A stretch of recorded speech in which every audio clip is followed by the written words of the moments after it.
हर हर महादेव। मित्रों, मैं ज्योतिषाचार्य आशुतोष मिश्र आप लोगों का हार्दिक स्वागत करता हूं।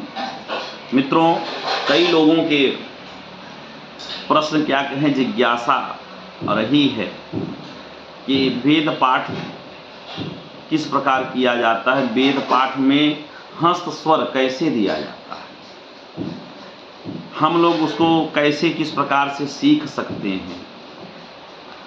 तो चलिए आज इस पे चर्चा करते हैं और सीखने का प्रयास करते हैं। वेदों में हमारे जो है जैसे शुक्ल यजुर्वेद है, तो इसको पढ़ने के लिए याज्ञवल्क्य शिक्षा सूत्र नामक एक ग्रंथ है, जिसके अनुसार ही वेद पाठ किया जाता है। इसमें बहुत सारे नियम बताए गए हैं। हस्त यथा वाणी तथा पाणी, जैसी वाणी चलेगी आपकी उसी के अनुसार आपके हाथ चलने चाहिए।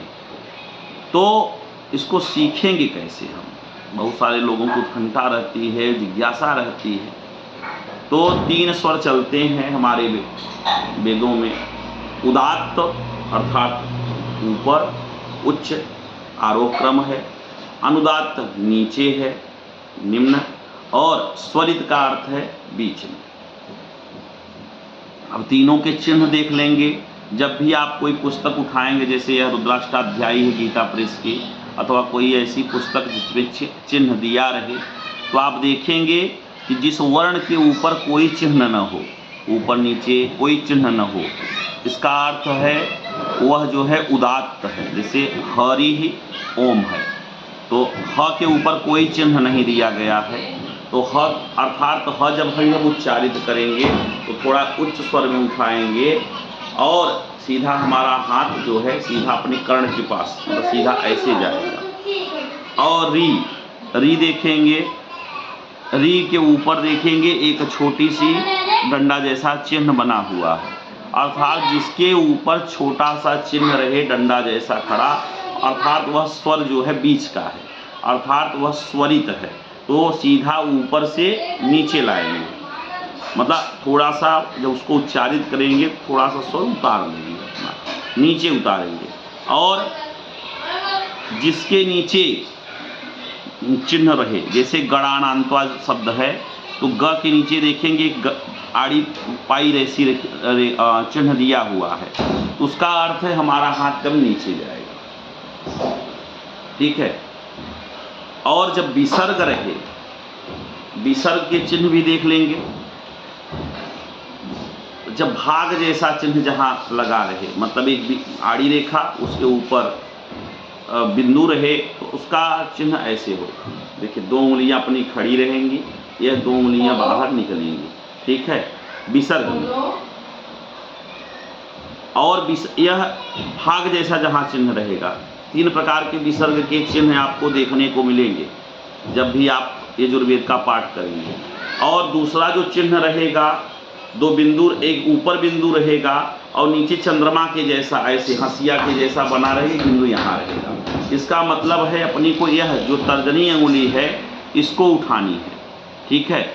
यह उदात्त के अनुसार चलता है।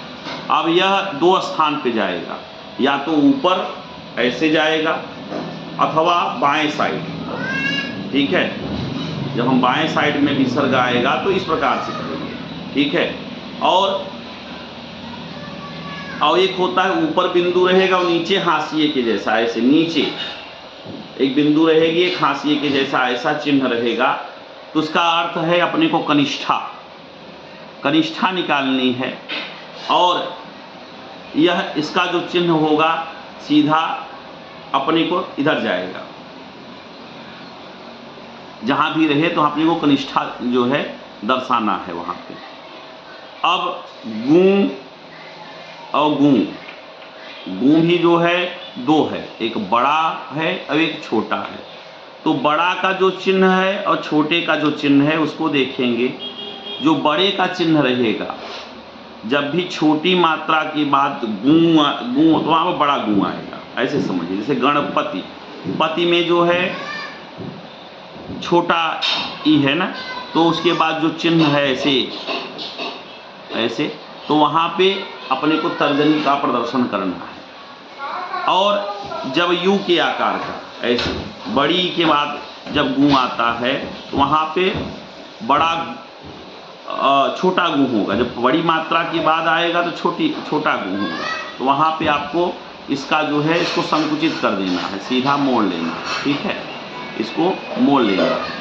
तो इस प्रकार से जो है इसका संचालन चलता है। अब दाएं बाएं का जो सूत्र है वो इस प्रकार से चलेगा। जैसे गायत्री, दूसरा जो ऋचा देखेंगे वहाँ पे देखिए गा के नीचे एक चिन्ह है, या के नीचे एक चिन्ह है, मतलब अनुदात्त का चिन्ह है। उसके बाद त्रि में कोई चिन्ह नहीं है, मतलब यह उदात्त है। और पुनः इसके बाद देखिए फिर त्रिष्टुप, त्रि में जो है पुनः अनुदात्त है। जब लगातार नीचे के